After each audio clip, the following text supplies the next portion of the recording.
नजर के कर लागल के कसाई भइले हो हमर इरवा कहवा हेराई गइले हो हमर इरवा कहवा हेराई गइले हो।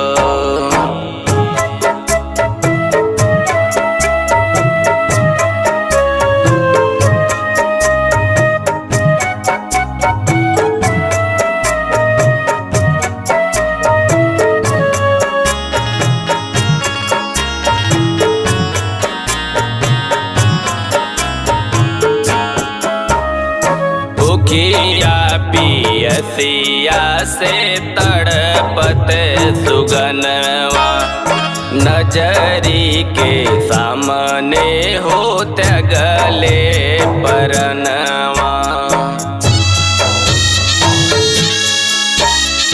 भूखिया पियसिया से तड़पत सुगनवा नजरी के सामने हो त्यागले परनवा।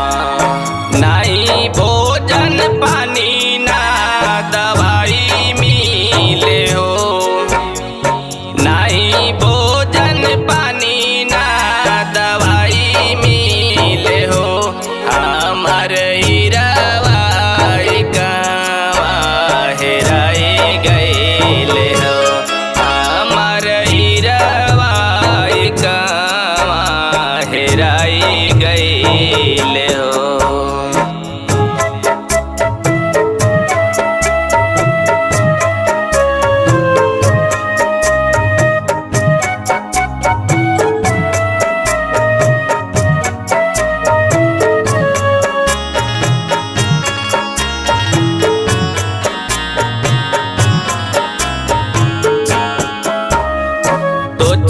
का पड़ोसी देसई हो साच बतिया होता महामारी भारत में राजनीतिया।